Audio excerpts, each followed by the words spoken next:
Assalamualaikum warahmatullahi wabarakatuh.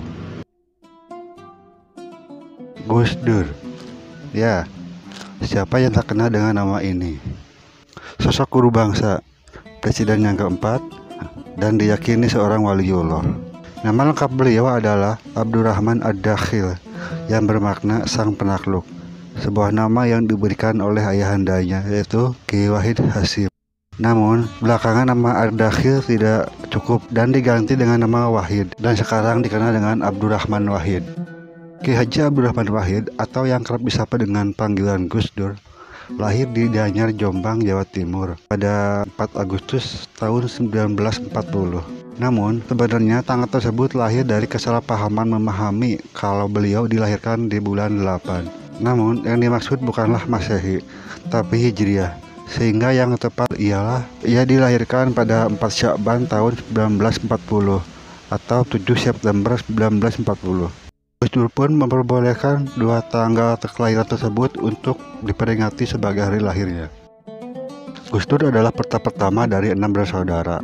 Ayahnya adalah seorang pendiri organisasi besar Nahdlatul Ulama dan merupakan seorang tokoh yang bernama Kiai Haji Wahid Hasyim. Dan ibunya adalah Bunyai Haji Solehah, adalah putri dari pendiri pesantren dari Gianyar, Jombang, yaitu Kiai Haji Bisri Samsuri. Pertama kali belajar, Gus Dur belajar mengaji dan menghafal Al-Quran kepada sang kakek, yaitu Kiai Haji Hasyim Asy'ari. Dalam usia 5 tahun, beliau sudah berlancar membaca Al-Quran. Walaupun ayahnya merupakan tokoh terkemuka, Gus Dur tidak pernah menempuh pendidikan sekolah elit yang biasa dimasuki oleh anak para pejabat. Gus Dur memulai pendidikannya di sekolah rakyat, yaitu sekolah yang dibentuk oleh pemerintah Hindia Belanda untuk anak pribumi atau SD Kris, sebelum akhirnya pindah ke SD. Setelah beliau lulus SD, beliau melanjutkan pendidikannya ke Sekolah Menengah Ekonomi Pertama atau SMEP di Tanah Abang. Ternyata Gus Dur pernah tidak naik kelas, sehingga ibunya memindahkannya ke sekolah SMEP di Yogyakarta dan tinggal di rumah tokoh Muhammadiyah sambil mengaji di tempat Ki Haji Ali Maksum pesantren Karapyak. Ada kisah memilukan di balik peristiwa Gus Dur tidak naik kelas. Ayahnya, Ki Haji Wahid Hasyim, baru saja meninggal karena kecelakaan mobil di Cimahi, dan Gus Dur menyertai perjalanan waktu itu. Gus Dur meneruskan belajarnya ke Magelang di Pondok Pesantren Tegalrejo Kiai Hudori. Gus Dur melanjutkan perjalanan mencari ibunya ke Jombang untuk belajar penuh di sana, yaitu di Pondok Pesantren Tambak Beras di bawah bimbingan Ki Haji Wahab Hasbullah. Kemudian Gus Dur kembali belajar di Pondok Pesantren Karapyak, Yogyakarta, dan beliau tinggal di rumah Kiai Ali Maksum. Gus Dur juga pernah menerima beasiswa dari Kementerian Agama untuk belajar di Universitas Al-Azhar Kairo.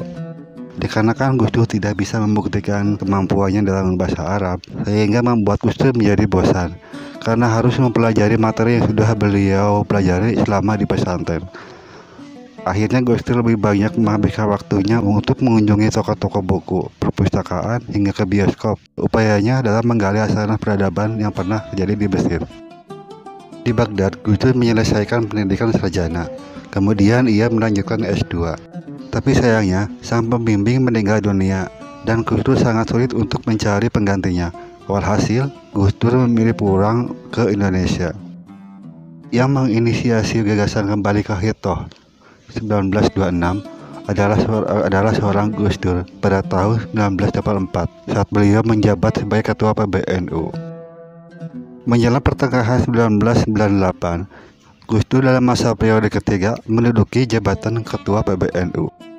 Melihat situasi carut marut negara ini mengharuskan NU turut ahli dalam perpolitikan, akhirnya Gus Dur membuat PKB bersama tokoh-tokoh NU lainnya sebagai wadah bagi masyarakat NU supaya bisa mengikuti pemilihan legislatif pada tahun 1999.